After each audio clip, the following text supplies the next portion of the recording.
এই মুহূর্তে এবং আগামী কয়েকদিনে বাংলার ক্ষেত্রে কি কি আপডেট পাওয়া যাচ্ছে খুব সংক্ষিপ্ত আকারে আপনাদের জানাবো। প্রথম কথাই হচ্ছে হয়তোবা এই ভিডিও প্রকাশের আগে ঝড় বৃষ্টি হয়ে গেছে বা হচ্ছে বা হওয়ার সম্ভাবনা থাকছে। কোন কোন জেলাগুলোতে আজকে হতে পারে যেটা আবহাওয়া দপ্তর সূত্র থেকে জানতে পারা যাচ্ছে এবং আমরা যেটা দেখতেই পাচ্ছেন র্যাডার চিত্র থেকে দেখা যাচ্ছে পূর্ব বর্ধমান, পশ্চিম বর্ধমান, বীরভূম, মুর্শিদাবাদ, বাঁকুড়া, পুরুলিয়া এই জেলাগুলোতে প্রচণ্ড ঝড় বৃষ্টির সম্ভাবনা রয়েছে। ঝড়ের তীব্রতা প্রচণ্ড থাকতে পারে। সঙ্গে মালদহ জেলার দিকে ঝড়ের তীব্রতা বেশি থাকতে পারে, দক্ষিণ দিনাজপুরের দিকে থাকতে পারে। অন্যান্য জেলাগুলোর ক্ষেত্রে যে আপডেট রয়েছে যেমন উত্তর চব্বিশ পরগনা, দক্ষিণ চব্বিশ পরগনা, নদিয়া এখানেও মূলত ঝড় বৃষ্টির সম্ভাবনা রয়েছে, তবে কিছুটা কম ঝড় বৃষ্টি হতে পারে। তবে বর্ধমান, বীরভূম, মুর্শিদাবাদ, বাঁকুড়া, পুরুলিয়া এদিকে 50 থেকে 60 কিলোমিটার গতিবেগে প্রবল কালবৈশাখীর ঝড় চলবে। অন্যান্য এখনও জেলা রয়েছে দক্ষিণবঙ্গে, যেমন রয়েছে কলকাতা, হাওড়া, হুগলি, মেদিনীপুর, ঝাড়গ্রাম এদিকে কিছু কিছু জায়গায় বিক্ষিপ্ত কালবৈশাখী হবে, তীব্রতা অনেকটা কম থাকবে। আর ঝাড়খণ্ডের দিকে ধানবাদ, দুমকা, দেওঘর এদিকে প্রচণ্ড কালবৈশাখীর সম্ভাবনা রয়েছে। পশ্চিমবঙ্গের উত্তরবঙ্গে কি হতে পারে? উত্তরবঙ্গে তো আপনাদের প্রথমেই দেখিয়ে দিলাম, মালদা, দক্ষিণ দিনাজপুরের দিকে এই যে ঝড় বৃষ্টির র্যাডার চিত্র দেখাচ্ছে এর তীব্রতা বেশ কিছুটা আসতে পারে, যার ফলে প্রচণ্ড ঝড় বৃষ্টির সম্ভাবনা থাকছে। তবে ওপরের জেলাগুলোতে বলা হয়েছে যেমন দার্জিলিং, কালিম্পং, জলপাইগুড়ি, কুচবিহার, আলিপুরদুয়ার এই সমস্ত জেলাগুলোর ক্ষেত্রে বেশ ভারী বৃষ্টির সম্ভাবনা রয়েছে। আর এই ভারী বৃষ্টি আগামী কয়েকদিন ধরে চলবে। নতুন আপডেট থেকে জানতে পারা যাচ্ছে যে উত্তরবঙ্গে যে ভারী বৃষ্টির কথা বলা হয়েছিল সেটা চলতে পারে 23 মে তারিখ পর্যন্ত। সুতরাং এই রয়েছে আপডেট। তাই উত্তরবঙ্গে 23 মে তারিখ পর্যন্ত উপরের জেলাগুলোতে বৃষ্টি মাঝারি থেকে ভারী বৃষ্টি চলবে, নিচের দিকের জেলাগুলোতে বিক্ষিপ্ত হালকা মাঝারি বৃষ্টি, তবে উত্তর দিনাজপুরে একটু ভারী বৃষ্টি হতে পারে আগামী 72 ঘন্টার মধ্যে। এছাড়া দক্ষিণবঙ্গে এই যে কালবৈশাখী আজকে হবে বললাম, আগামী কয়েকদিন বিশেষ করে 20 বা 21 তারিখ পর্যন্ত বিক্ষিপ্ত কালবৈশাখী হবে, যার ফলে বাংলার ক্ষেত্রে 2 থেকে 3 ডিগ্রি তাপমাত্রা কমবে। সরাসরি ঘূর্ণিঝড়ের আপডেটটি আপনাদের জানিয়ে দেবো। প্রথম কথাই রয়েছে বঙ্গোপসাগরে একটি যে ঘূর্ণিঝড় তৈরির সম্ভাবনা ছিল তার আপডেট কি রয়েছে।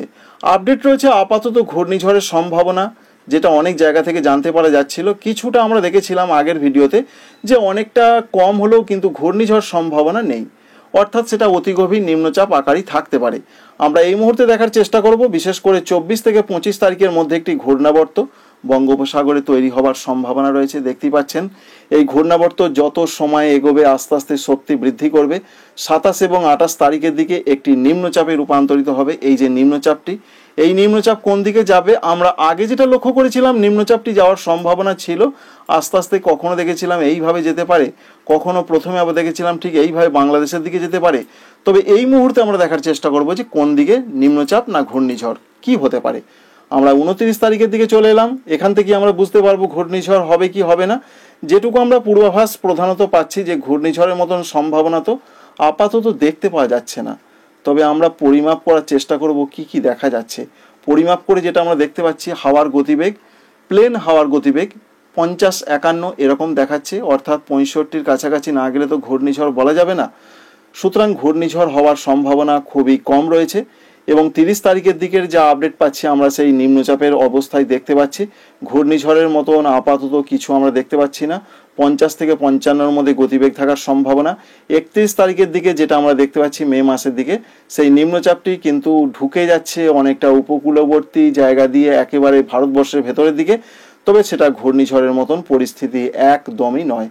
তখনও তার গতিবেগ রয়েছে, কিছুটা কমে যাবে, 50 থেকে কোথাও কোথাও 45 থেকে 55 হতে পারে। সুতরাং বঙ্গোপসাগরের যে নিম্নচাপ সেটা গভীর নিম্নচাপ হবে, ঘূর্ণিঝড়ের মতন কিছু পরিস্থিতি নেই। এর জন্য কোথায় কি হতে পারে সব থেকে বড় ব্যাপার রয়েছে সেটা। এর জন্য বৃষ্টির সম্ভাবনা অবশ্যই থাকছে, যেটা আপনাদের আগে জানিয়েছিলাম। 27 তারিখ থেকে বৃষ্টিটা অল্প অল্প করে শুরু হবে উপকূলবর্তী জায়গাগুলোতে।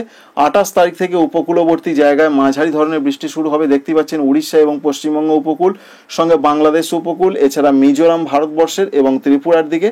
29 তারিখে আমরা রাতের দিকে চলে যাব। রাতের দিকের যা সম্ভাবনা, উপকূলবর্তী জায়গাগুলোর দিকে আস্তে আস্তে বৃষ্টি বাড়ছে, দীঘা, মন্দারমণি, সুন্দরবন, ফ্রেজারগঞ্জ এই সমস্ত জায়গায়। 30 তারিখের দিকের যা পূর্বাভাস আমরা পাচ্ছি, 30 তারিখের দিকে বৃষ্টিটা কিন্তু আস্তে আস্তে আরও বাড়বে, অর্থাৎ বৃষ্টিটা কিন্তু ভারী ধরনের হবার সম্ভাবনা রয়েছে।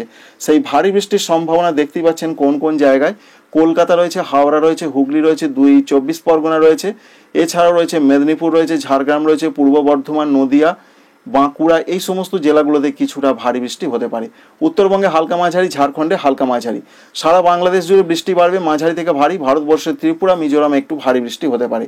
31 মে তারিখের যা পূর্বাভাস রয়েছে, বৃষ্টিটা কিন্তু আস্তে আস্তে কলকাতা, হাওড়া, হুগলি, 24 পরগনা, মেদিনীপুর ছাড়িয়ে অর্থাৎ এই সমস্ত জায়গাগুলোর দিকে 29 তারিখ এবং 30 তারিখ এবং 31 তারিখ দুপুর পর্যন্ত সময় বৃষ্টিটা হবার পর বৃষ্টিটা আস্তে আস্তে পশ্চিম দিকে চলে যাচ্ছে।